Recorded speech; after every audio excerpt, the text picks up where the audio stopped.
Buenas tardes, hermanos. Estamos en la culto vespertino desde la primera iglesia bautista de Monterrey. Un saludo para todos los hermanos conectados, para todos los amigos nuestros que aceptaron la invitación de conectarse y los que hayan llegado en Facebook o en YouTube de manera accidental. No es accidental. Dios quiere que escuchemos su palabra. Por eso ha mandado predicadores por todas partes, iglesias por todas partes, Biblias por todas partes, porque la intención de Dios es que todos los seres humanos de toda lengua, raza y nación escuchen su palabra y tengan acceso a la vida, porque la vida viene de la palabra de Dios. No solo de la Biblia que escrita, sino lo que Él dijo: hágase la luz, y fue la luz, y sea la hierba verde, y sean animales, produzcan fruto las plantas, y todo lo que Él iba ordenando se hizo, y por eso tenemos un mundo lleno de habitantes que el Señor da vida con su palabra y sigue dándola a través de la Santa Biblia. La diferencia es que ahora la vida que da la palabra de Dios es vida eterna, no solo una vida por unos años aquí en la tierra, sino una vida en la eternidad junto con Él, si estamos atentos y creemos a su palabra. Pero precisamente hoy vamos a ver un tema difícil que ha afectado a mucha gente en todas las épocas, que se llama incredulidad. La incredulidad es una enfermedad espiritual, es una enfermedad de casi todos los seres humanos. Entonces, otras especies, ellos sí creen, ellos obedecen, ellos hacen lo que tienen que hacer y ya. Pero el ser humano duda, duda de la autoridad. Y aunque algunos científicos dicen es bueno dudar de la autoridad, y los políticos hacen dudar de sí mismos por sus posturas y ponencias, en realidad es que la palabra de Dios es viva y eficaz, es absolutamente cierta. Su palabra es verdad. A esa hay que escucharla y hay que creerla para tener vida. Otras cosas podemos no creerlas, pero la palabra de Dios sí. Y vamos a ver cómo la incredulidad afectó a un grupo de personas ahí en Nazaret. No sé qué nos está pasando a nosotros también. Les invito a leer conmigo Mateo 13, en los versículos 53 al 58. Dice así: aconteció que cuando terminó Jesús estas parábolas, se fue de ahí. Y venido a su tierra, les enseñaba en la sinagoga de ellos, de tal manera que se maravillaban, que decían: ¿de dónde tiene él esta sabiduría y estos milagros? ¿No es este el hijo del carpintero? ¿No se llama su madre María y sus hermanas, sus hermanos Jacobo, José, Simón y Judas? ¿No están aquí todas sus hermanas también con nosotros? ¿De dónde pues tiene él estas cosas? Y se escandalizaban de él, pero Jesús les dijo: no hay profeta sin honra, sino en su propia tierra y en su casa. Y no hizo allí muchos milagros a causa de la incredulidad de ellos. Es tremendo, ¿verdad? Vamos a ver cómo estuvo el contexto. En esos días el Señor había regresado de la región de los Gadarenos, porque es la que estaba del otro lado del mar de Galilea. Habían ido allá, nada más por buscar a un hombre que estaba endemoniado, que no tiene remedio, que nadie lo podía ayudar. Todos huían de él. El Señor Jesús fue a buscarlo y a darle una palabra de salvación y de liberación, y aquel hombre fue sanado y los demonios fueron expulsados y se ahogaron en el mar junto con los cerdos, pero el Señor regresó en la barca hasta el puerto que había sido la oficina Capernaum, que había sido la oficina de Jesús, porque ahí estaba la casa de Pedro. Y ahí en esa casa de Pedro, el Señor estuvo enseñando por las 7 parábolas del reino de los cielos. Las 7 parábolas que vienen en Mateo 13, porque hay otras parábolas del reino en otras partes de los evangelios, pero aquí se ve la parábola del sembrador, la parábola del trigo y la cizaña, la semilla de mostaza, la parábola de la levadura, la parábola del tesoro escondido, la parábola de la perla de gran precio y la parábola de la red. diciendo, el reino de los cielos es semejante a una perla de gran precio, o una red donde se toman toda clase de peces, o a un tesoro escondido que encuentra un hombre, o a una semilla de mostaza que crece y crece. Y el Señor estuvo enseñando sabiamente con parábolas a la gente en Capernaum, pero empieza diciendo el pasaje que regresó a su casa, o sea, en Nazaret. Y era sábado, el sabbat de los judíos, y fue invitado para leer en la sinagoga el rollo de la ley y comentarlo. Él era conocido ahí, había vivido su infancia y su juventud primera en ese lugar y muchas veces él iba, pues todos los sábados que estaba en la ciudad, iba a la sinagoga y muchas veces había participado en la lectura. Pero esta era la segunda vez que ya iniciado su ministerio, visitaba Nazaret para dar testimonio de sí mismo. Y fue también la última vez, porque la gente de Nazaret no quería creer en él. Estuvieron en un plan sumamente incrédulo. El Señor hizo la lectura con gran profundidad, hizo comentarios profundos y causó una reacción entre la gente muy inesperada. Una reacción entre los asistentes que no tendría explicación. Se escandalizaron. Primero se maravillaron y dijo, oye, qué profundo está lo que dijo. Oye, qué bien, qué excelente, ¿no? Pero después decir, bueno, ¿y de dónde él tiene esos conocimientos? ¿De dónde? Si es el hijo del carpintero, es el hijo de María, aquí están sus hermanos, aquí están sus hermanas. Él ni siquiera fue a la universidad, no fue a las escuelas rabínicas, no fue a ninguna parte. ¿De dónde él está diciéndonos todas estas cosas? Debe ser de su imaginación, debe ser algo falso. Y empezaron a dudar terriblemente. Las gentes se maravillaron de las enseñanzas, pero se escandalizaron por venir de un nativo de Nazaret.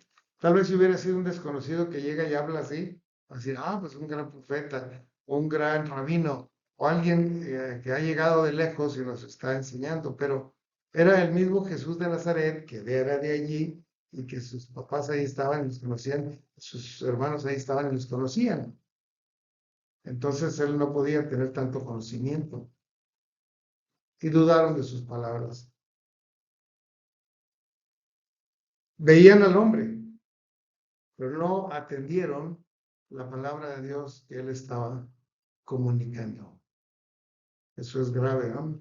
Ustedes me ven a mí, pero lo que yo estoy diciendo es palabra de Dios, palabra que viene en la Biblia. Así que hay que poner atención a la palabra de Dios más que a la persona, porque tengan cuidado. Hicieron una pregunta muy impertinente. ¿De dónde tiene esta sabiduría y estos milagros? ¿De dónde? Y no creyeron. Tiempo después, un rabí llamado Nicodemo, vino para ver al Señor de noche. Y le dijo, Señor, sabemos que tú has venido de Dios por maestro. Porque nadie puede hacer las señales que tú haces si no estuviera Dios con él. Ese hombre fue mucho más sabio. Él sí entendió que lo que él decía y lo que él hacía eran con el poder y la sabiduría de Dios, de lo alto. Y que él había sido enviado para dar estas palabras. Pero acá los gentes de Nazaret simplemente se escandalizaron y no creyeron. Entonces la incredulidad, hermanos, es una enfermedad que puede afectar a cualquier hombre y mujer, en cualquier parte del mundo, a cualquier edad, en cualquier iglesia, en cualquier familia. Es una enfermedad que el demonio siembra en los corazones. Los habitantes de Nazaret no creían en Jesús. Y eso que fíjense, ellos conocieron su infancia y su juventud y vieron que era un hombre ejemplar, que había obedecido a su padre, que había ayudado en su familia, que él conocía la escritura profundamente desde pequeño. Y con todo eso buen testimonio que el Señor dio, porque él tuvo una infancia y una juventud así, perfecta. Ni aún así creían que él pudiera traer un mensaje de Dios.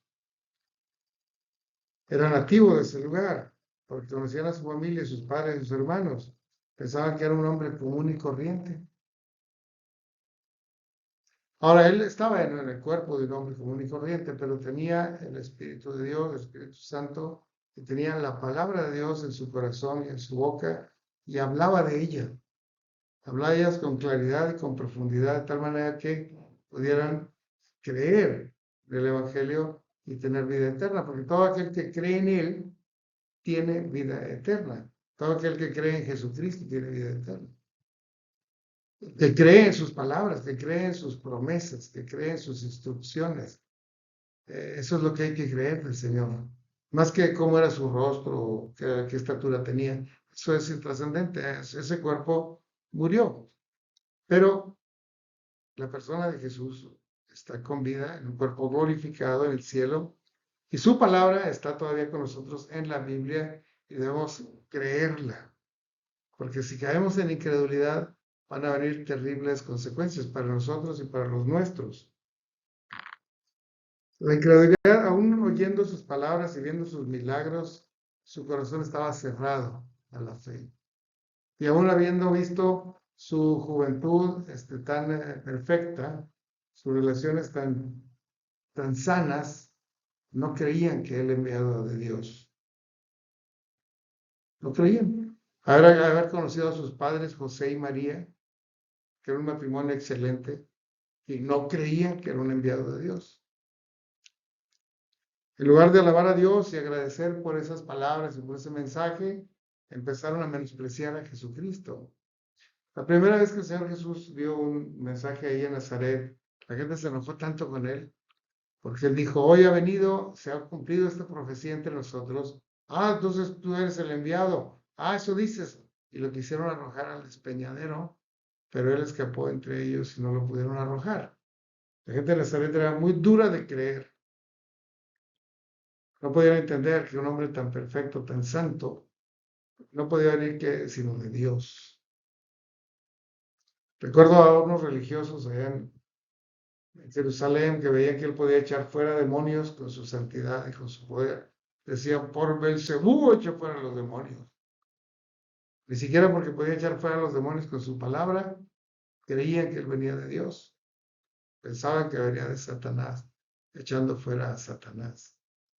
Absurdo. Pero así es de absurda la incredulidad cuando se trata de la palabra de Dios. Dice ahí el pasaje que él no hizo muchos milagros a causa de la incredulidad. Y no es que Dios no pueda hacer milagros, Él puede hacer milagros aunque nadie crea.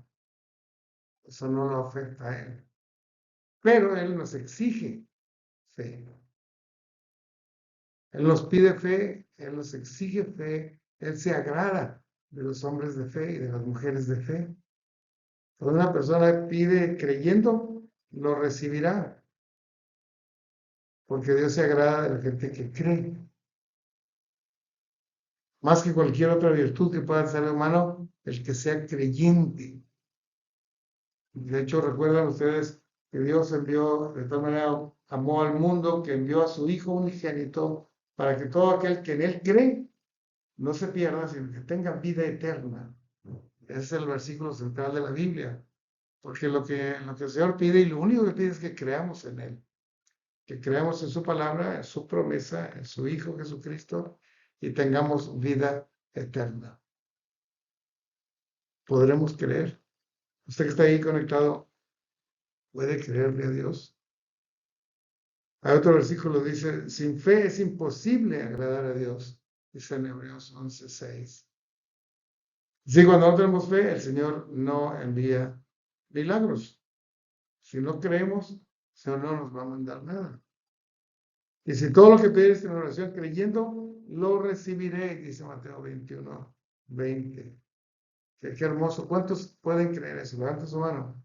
Entonces pídanle al Señor. ¿Tienen una necesidad? Pídanle al Señor. ¿Tienen un buen deseo? Pídanle al Señor. ¿Tienen un proyecto? ¿Tienen una enfermedad? Pídanle al Señor. Creyendo, porque entonces lo recibirán. Y vamos a aplicarlo a nuestra vida hoy. El Señor nos trae su palabra. Y la ha traído hasta cada familia, a cada casa, a cada hogar, a cada domicilio, a cada persona. Todos tenemos acceso a la palabra de Dios, ya sea en un libro de papel que está ahí en nuestro librero, o en una aplicación del teléfono celular, porque ahorita hay cientos y miles de versiones de la Biblia que podemos tener en el celular y leerlo. ¿Por qué? ¿Por qué hay tantas Biblias? Porque el Señor lo mandó. Por eso. Honrar a nuestro Dios es creer en Él. Cada vez que leemos algo y lo creemos, lo estamos honrando. Estamos dando el lugar superior que Él merece tener en nuestra vida, en nuestro corazón, en nuestra familia, en nuestra iglesia, en nuestra comunidad. Así sea un predicador famoso o un predicador desconocido el que esté dando las palabras, si es palabra de Dios, hay que creerlo. Si esta Biblia es una Biblia pechita, si esto es una Biblia del oso, si es una Biblia de Reina Valera, si esto es una Biblia King James, hay que creerlo, porque es palabra de Dios. Aunque esté en inglés, o esté en español, o esté en hebreo, o esté en latín, el que sea, es palabra de Dios y debemos creerlo. Nuestra fe agrada al Señor y Él hace maravillas entre nosotros cuando creemos realmente. Dice ahí en Santiago 1, 6 y 7 que si alguno tiene necesidad de cualquier cosa, pídale a Dios. Pero pida con fe, no dudando nada, porque el que duda es semejante a la onda del mar que es arrastrada por el viento y echada de una parte para otra. No piense pues quien tal haga que recibirá cosa alguna del Señor. Hay que creer en el Señor. Él nos ha prometido tantas cosas. Y todas las promesas del Señor están en la Biblia. Más de 2000 promesas. Y si nosotros creemos una promesa, el Señor la cumple en nosotros. Si creemos todas las promesas, el Señor cumple todas las promesas. Porque Él es fiel y justo. Y solamente pide a nosotros que creamos sus promesas, sus palabras, sus mandamientos. ¿Estará usted dispuesto a creer en el Dios en todas las cosas, en creer que Jesucristo vino para salvarlo y para darle vida eterna? Bueno, pues vamos a orar. Usted incline su rostro, cierre sus ojos y vamos a orar. Padre Santo, gracias por tu palabra, por tus palabras, por tus promesas, por tus mandamientos, por tus instrucciones, porque son verdaderas y porque se cumplen y porque son para nuestro bien. Queremos creer, Señor, todo lo que tú has dicho. Vamos a leer buscando en la palabra las instrucciones y los mandamientos y las promesas para creerlas y obedecerlas, porque vale la pena ser seguidores tuyos. Gracias por tu palabra que es verdad, la cual podemos creer absolutamente. Te rogamos, Señor, por todos los que están conectados y por los que van a leer esto después, para que esta palabra llegue a cada corazón y transforme la incredulidad en fe, la perdición en salvación, la muerte en vida eterna. Pues te lo rogamos en el nombre de Jesús, nuestro Señor y Salvador. Amén. Nos vemos, hermanos. Nos vemos Dios mediante el otro domingo.